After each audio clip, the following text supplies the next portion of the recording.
আসসালামু আলাইকুম দর্শক। 2025 সনে আমাদের রাজনীতি কোন পথে এগোচ্ছে? আপনি যদি মাঠের চালচিত্র দেখেন, দেশের প্রধান রাজনৈতিক দল বিএনপিকে দেখবেন যে 2025 সনের আগস্ট মাসে তারা নির্বাচন চাচ্ছে। এটি তাদের অফিসিয়াল বক্তব্য।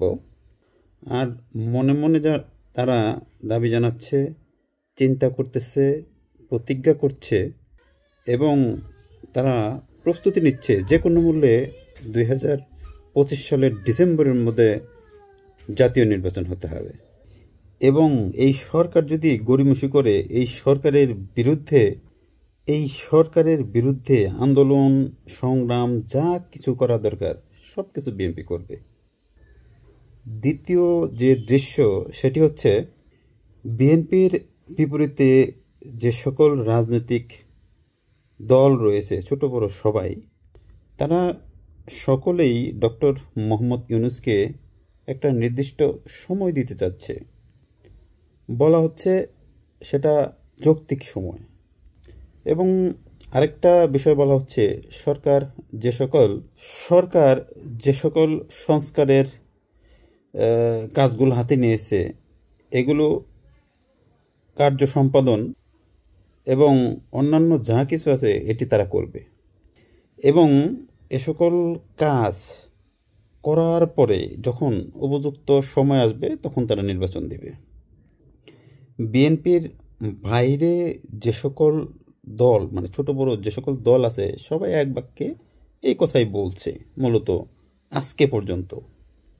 তৃতীয় আরেকটি বিষয় যেটা বর্তমানে সরকার এবং বিএনপির মধ্যে রাজনৈতিক বিরোধ প্রচণ্ড আকার ধারণ করেছে, সেটি হচ্ছে স্থানীয় সরকার নির্বাচন। স্থানীয় সরকার নির্বাচনের মধ্যে যেগুলো আছে, সিটি কর্পোরেশন, ইউনিয়ন পরিষদ, পৌরসভা, জেলা পরিষদ, এগুলো যা আছে সব হলো জাতীয় নির্বাচনের আগে সরকার এগুলো করে ফেলতে চাচ্ছে। এবং বিএনপি এই সকল কর্মকাণ্ড কোনো অবস্থাতেই সরকারকে করতে চাচ্ছে না বর্তমানে। কেন চাচ্ছে না?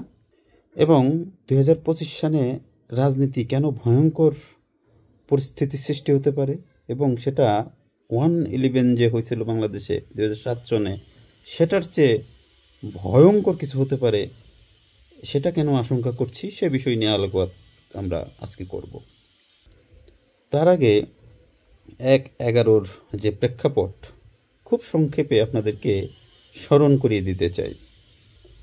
1/11 সময় মঈনুদ্দিন ফখরুদ্দিনের সরকার, তখন তারা টার্গেট করেছিল বাংলাদেশের যে দুটো বৃহৎ রাজনৈতিক দল বিএনপি এবং আওয়ামী লীগ, সেই বৃহৎ রাজনৈতিক দুটি দলের নেতৃত্বে তারা পরিবর্তন আনবেন।